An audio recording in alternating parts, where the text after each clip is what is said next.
G'day, Aaron here from Arming the Nation. You might have done a course with me, and when I was covering reloading, I would have told you about always following the manufacturer's specs to the best you can and always being safe. So I'm going to just go through with a very economical basic setup. There's much more better reloading sets out there, more fancier equipment, but this is just for the home user, beginner, very basic, so you can reload some cartridges on a budget. Okay, so I'll get started and go through the process with you and the equipment that you'll need. Right, so you're going to check the information on the caliber that we're loading today. So the caliber we're loading today is 223 Remington, and that gives you your measurement for your overall magazine length and your trim length, so you know what to trim the case to and your overall length so it fits in the magazine and chambers in the firearm.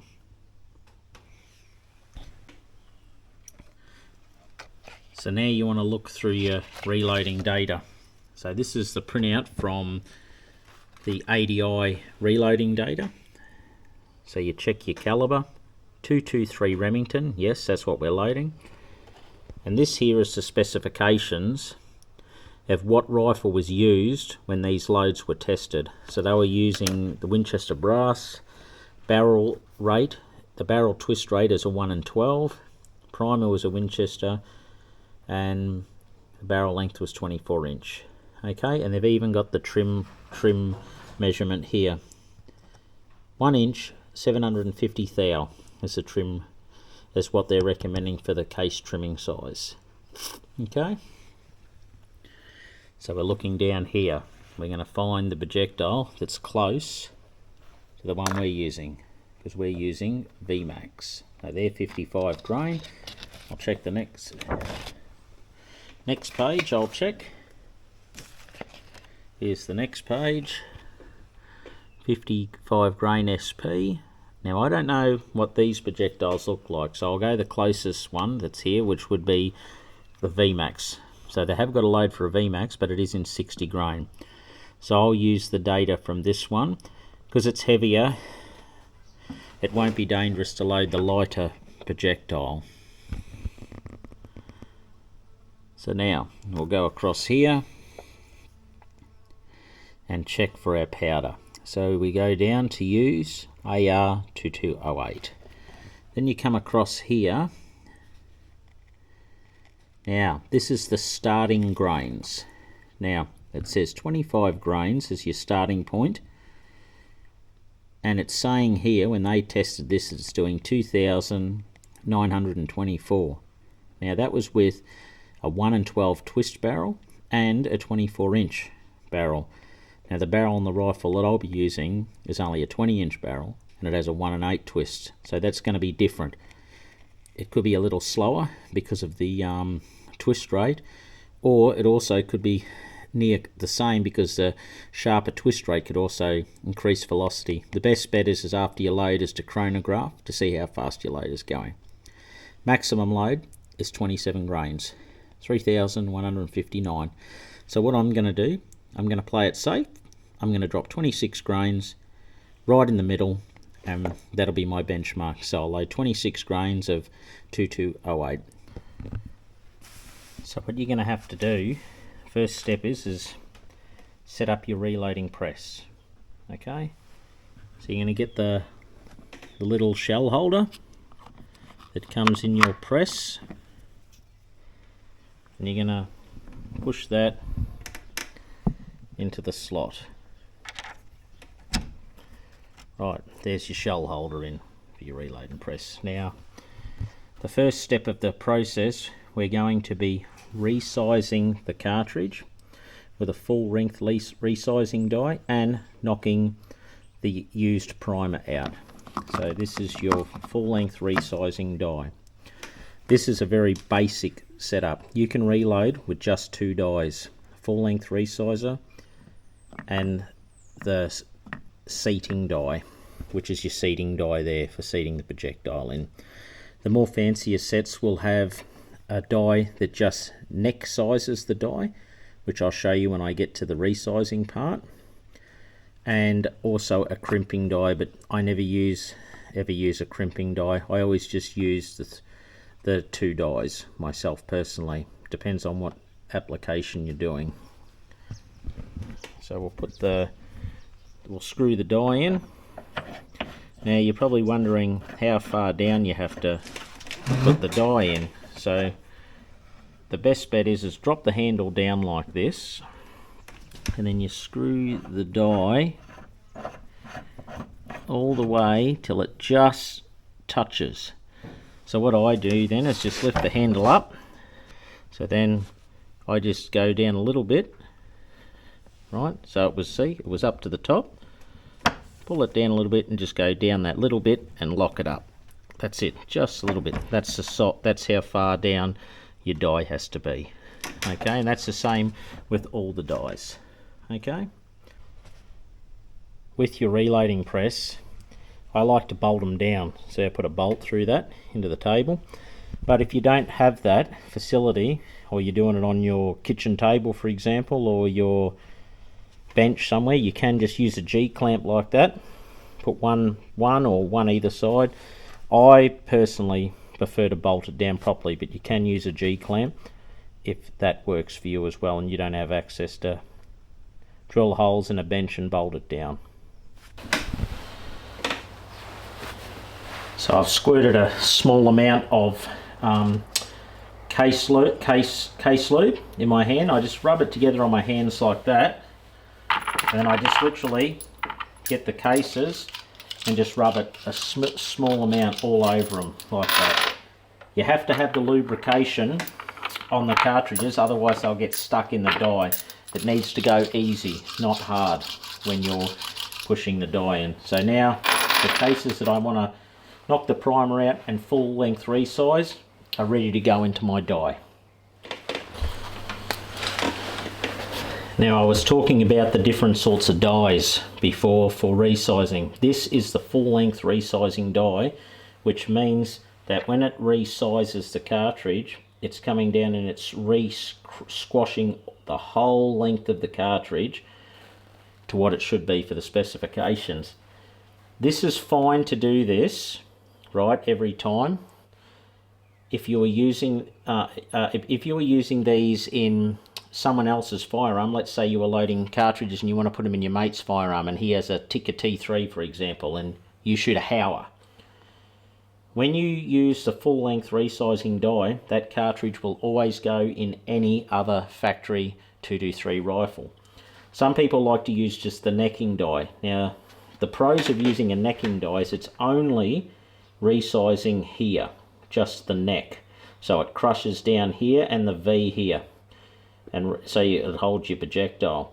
That's great if you're using the same rifle. So example, your rifle, that cartridge will always go in your rifle. But if you only use the necking die, it might not go into another rifle because it's expanded to the diameter of your chamber in your rifle, because they are microscopically different in some rifles. So that's the difference between full length resize and neck sizing, the pros and cons of that, if you decide to use just the necking die. When you use just the necking die, you will get a longer case life, because the more you expand and crush metal, obviously, it does wear more. So there's the pros and cons. So now what we're going to do, we're going to resize our cases that have the case lube on them. So pick up your case, put it into the holder, and then just pull the handle down. It shouldn't be tight. Just smoothly push it in. It's now knocked the primer out and it's full length resize the cartridge. And now I just wipe the case down, take the excess lube off and put it in my shell holder like that. And then so on. So do all of that, knock the primers out, full length resize, wipe the case off. So it's just as easy as that. I'll do 3 of them for you to show you how to resize the cartridge. Wipe it off. So there we go. Alright, I'll resize all of these and then I'll show you the next step. Now the next step in the process is cleaning out the primer hole. They get a lot of build up from the primer explosion going off. So start here. This is your primer tool. This is a very basic one. There's different ones you can buy. Large rifle, small rifle. Will work on pistol calibers as well. So we want small rifle, and then you look here in the hole and you just rub it in there like that till it's clean. Give it a blowout if you like, and then so on. Clean out the primer pocket hole. So that's the next step in the process. So I'll do all of these and then I'll go on to the next step of the process for you. So now the next step in the process is the trim length. As the explosion in your rifle goes off, this brass here actually expands as it's exploding into the chamber of your cartridge, and it's getting longer each time. So that's why you've got to trim the case. So this is a very basic case trimmer, cost effective and simple to use. That's your holder, this is your trimmer. This will be in two parts. You just screw this in until it's flush into the holder, and that's set to the factory specifications of the 223. And then we'll double check it with the measurements just to make sure it's correct once we start, before we drop the powder in the cartridge and to prime the cartridge. So I'll show you how to do it. Put the cartridge in the shell holder like this, nip it up, not too tight, just so it's holding it firm. Hold your cartridge down here, then put your trimmer in here. Now you'll feel resistance as it's removing the brass. Once there's no more resistance, you know it's not removing brass. Pull it out and then we'll deburr it. Now you must deburr it because you've cut and removed metal from there. It'll be sharp as the projectile's going in, and you don't want that.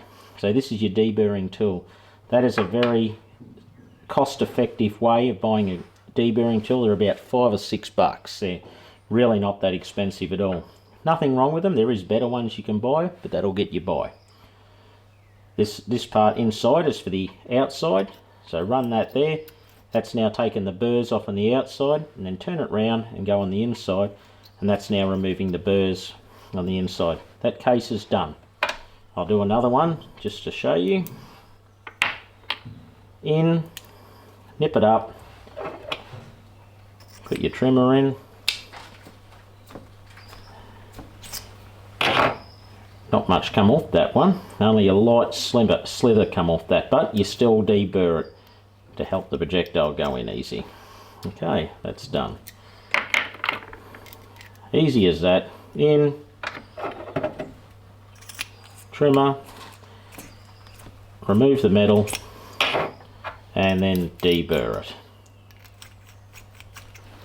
Okay, I'll go to the next sequence now of the measuring once I've trimmed all these. So this is your set of vernier calipers that you'll need to have. They are in imperial, so they're reading in inches, because when we deal with rifle reloading, it's always in imperial from what I've seen with most of the reloading that I've done. So you make sure that they're aligned on 0, wind it out, and you're going to be checking the length. Now, it said in the book that it has to be 1 inch, 750 thousandths of an inch. So now we'll check our measurement. It should be just a light feel, like it's just rubbing, not too hard. It's all about feel when you use engineering tools. Just like a light, rough sandpaper feel when you're rubbing it through is how you get the right feel. Now we're looking here, and it is 1 inch, 752 thousandths of an inch, which is fine. It says it needs to be at least must be minimum 750, so we're 2 thou over the size.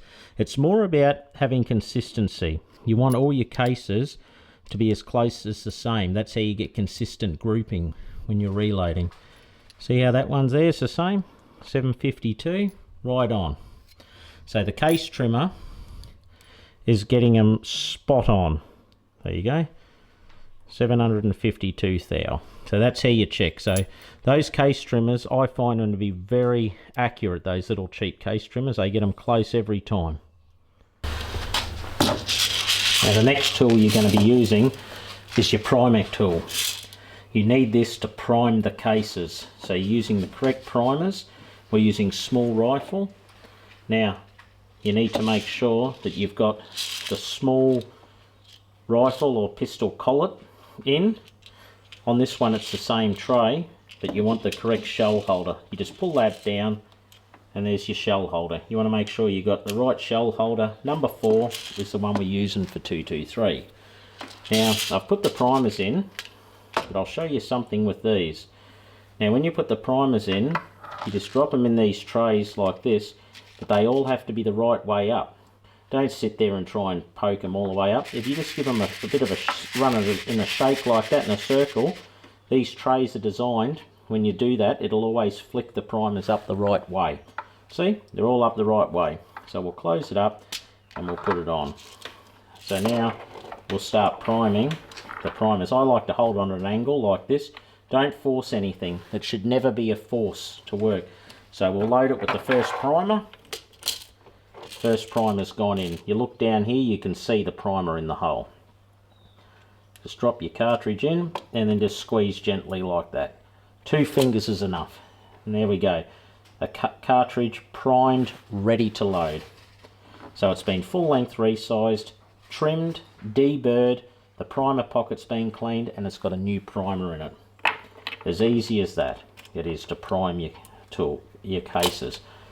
Different priming tools you can buy. Some reloading presses, the fancy ones, actually have a priming tool set up in it as you're pulling the handle down as you're resizing, but I prefer when I'm rifle shooting to deburr and clean all my cartridges anyway. I found this to be the best reliable method. It is slower, but it's reliable and it works. Now the next part of the process is reloading scales. Very important tool. They're a very delicate instrument. Always have them on a separate bench if you can, away from your reloading press, because the jarring of your reloading press can put these out. Like I said, yeah, we're dealing with 0.1 of a grain here of how accurate these can work to. So this is just a, like I said, budget Lee scale. You can get RCBS, you can go electronic scales. There's all different styles of scales, but I'll show you with the basic budget set. So I've set it to 0. It's got a little winding wheel up in here. You just wind that and just set it so it's level. So now you're just going to gently just make sure that when you move it, it comes back to 0. So you're zeroing the scale, which is good. So I've got that zeroed. You always zero it. And I've put a little bit of a Nico mark on the bench here, so I keep my scale in the same spot. Sometimes just moving them on the bench to a different spot can make them read differently.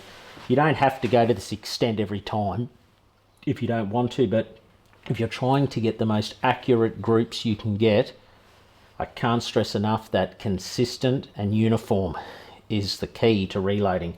The more things that you can get uniform and the same each time, the better that group will be. Okay, so now we need to set the scale to drop 26 grains. On here is your increments of 10, 20, 30, 40, 50, 60. So we just move that little ball, 10, 20. See, now we've got 20 grains. Now we need to drop 26. So we've got 0 there. 1, 2, 3, 4, 5, 6. So it's 6, but we need 6.0. See how when I move that along, look at the lines up the top here. That's your 0.1 of a grain. See how it's that line's moving along in the colour? So we need to make sure that that line is right in the 0. See? 26.0. As long as that is always set the exact same, every time you load, you'll get your consistency. So we've got 26.0, 26 grains. Let's go load the cartridges. So what we're going to do now, we've set the scale and we're going to start dropping powder. You can buy a powder thrower which will drop, you can set them yourself to drop an amount of powder just under the line each time, so it's a lot quicker than using a spoon like I'm going to use. But because I am showing you the budget way of reloading, I'll show you with a spoon. Okay, so this is just a little spoon from KFC. I'm found it work fine to get it close to 26 grains. So I put the spoon in and scrape it off level. and then place it in. Now, a bit too much, a bit too much. Sometimes that happens, it will go a bit too much, just like that. So I'll even try it again just to show you. You've got to be careful when you're scraping with your spoon off. Okay, so put the spoon in, scrape it off level, and place it in. Now, see how it's dropped it? It's just under. I'll put some light on this so you can see it. So it's just under. That line needs to come up. So we use our powder trickler. Just turn it. Now I'll start trickling. Now that's dropping powder in, and you'll see it start moving. Right. It's under. Now, all of a sudden, see how it's moving? Up a bit more. Bit more. Then when you're close, just wait for a second. Right, till it finds its spot, because that's moving. And just go that little more.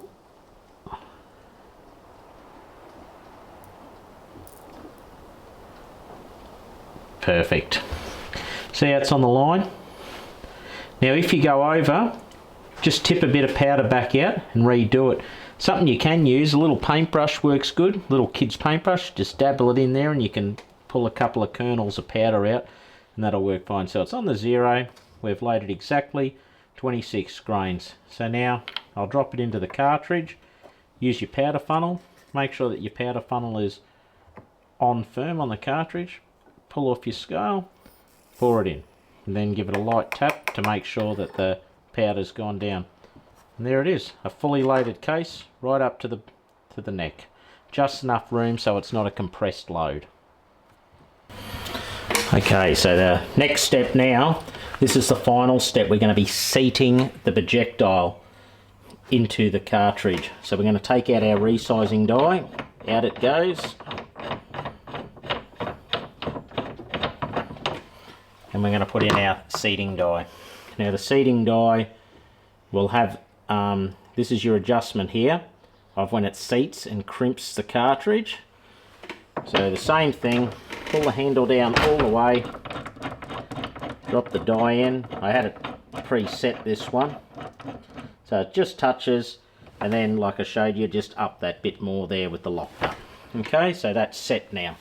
So we're going to seat the projectile. So on our specifications here for the magazine length, it says 2 inches 260 thousandths of an inch is what it says to seat it to for the magazine. That length there is important. You can seat them longer if you're a target rifle shooter, because they singly load the projectiles and they like to get the projectile actually into the lands of the rifling. But for the everyday shooter, you want magazine length, otherwise it won't feed in your magazine. That's why there's a magazine length for the cartridge. So because I'm loading for hunting rounds, we're going to go to magazine length, because we're not chasing the absolute accuracy that a full bore shooter that would be chasing. So always check that your cartridge has got powder in it.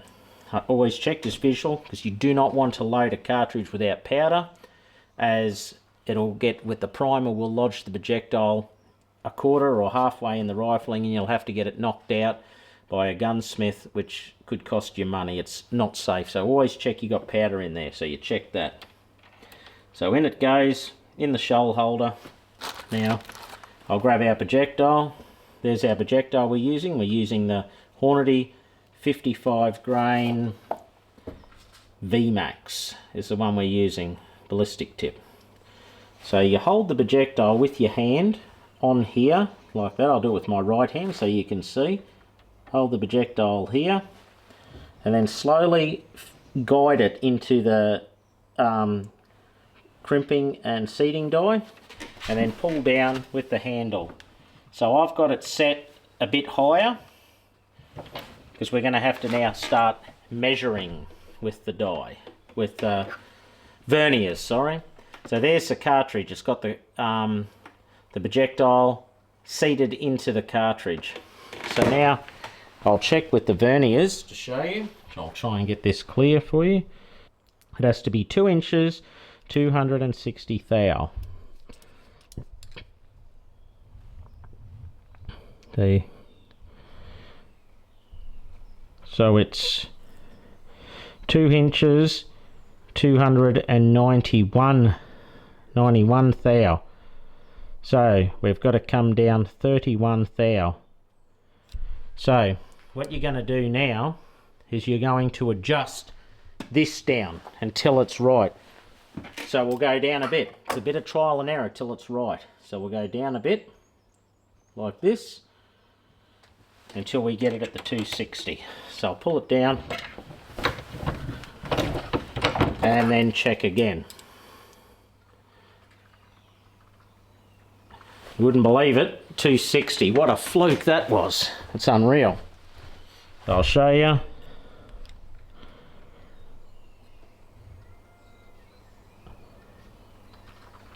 Two inches, 260 thou. That is our max magazine length. So you know now that that cartridge will feed into any 223 magazine and work. Now, something else I'll show you. Let's say we seat it too deep. You seat it too deep. I'll do that. So I'll seat it too deep. Pull it down.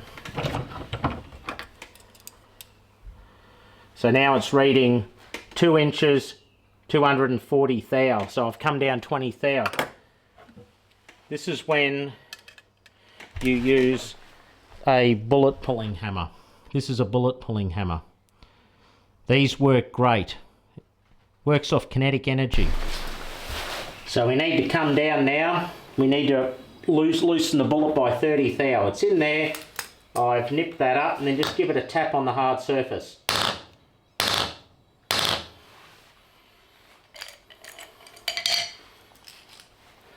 Measure it. There you go. Needs to come in another 50 thou, so I've removed the projectile. You want to remove the projectile completely, just keep tapping till it comes out. That's how easy those things are to work and use. Okay, we've knocked the bullet out. Knocked it back up. We knocked it out an extra 30 thou higher. So I'll reseat it again because it was put in too deep. Now it's too long. Pull it down again. And now we'll check our measurement.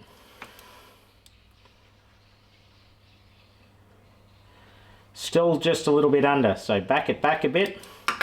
Back with the bullet puller. Then give it a tap out. Give it a tap.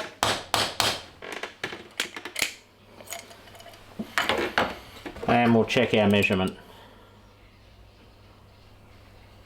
So it's higher. It can be a bit up and back down with these things. Right. Once you get it set, it'll be right. There we go.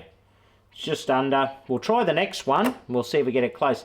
Now remember, with these, very hard to get it precise every time. Ballistic tips, you can get a lot of variation, 10, even 15 thou, because when they're mass produced, they're a plastic tip and they're not all exactly the same. You use hollow points, you'll notice they're a lot more uniform because it's metal, where plastic, obviously, as you can imagine, it dints, it moves. So that's what I've found with these. I try to get them within, for hunting rounds, 5 or 10 thou I've found quite enough for me. Just depends how accurate you want to go. So we'll check. There's definitely powder in there. We'll chuck our projectile in. Pull it down. And then we'll check it. Right, so we know it has to come down a bit. Down. This will be our final test one.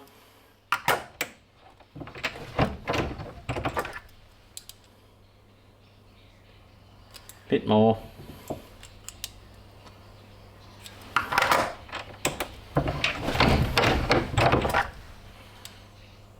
There we go.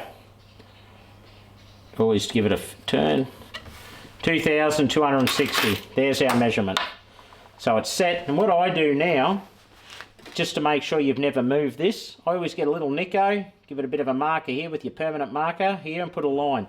That way you can see if you've moved it. Another thing might be, because I said you get variance with these ballistic tips, you might put it in and it's not seating far enough. You can always just go a little more, pull it in, pull it down, and then just move it back to the line for your next cartridge.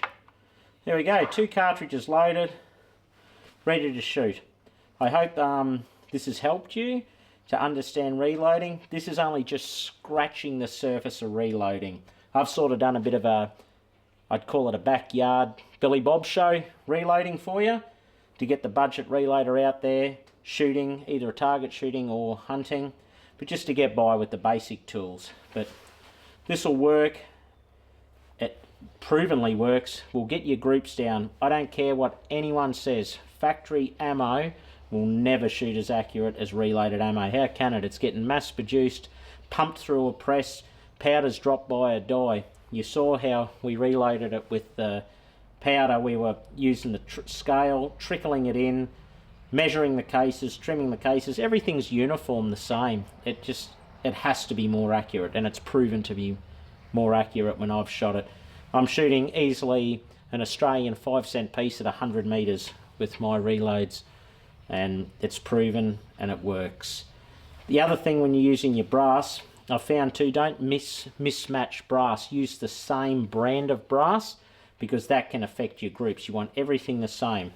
And another little safety step I used to do, I haven't got my digital scales with me here today, but I like to double check and weigh each cartridge on a digital set of scales before I put them in their case, to make sure. It's another way to make sure that you have definitely dropped all the powder in that cartridge. There's nothing worse than going to the range or going out in a hunt and you get a squib load and lodge a projectile up the barrel. The hunt's over. You've got to get the projectile out of the rifling. Hopefully that's all good.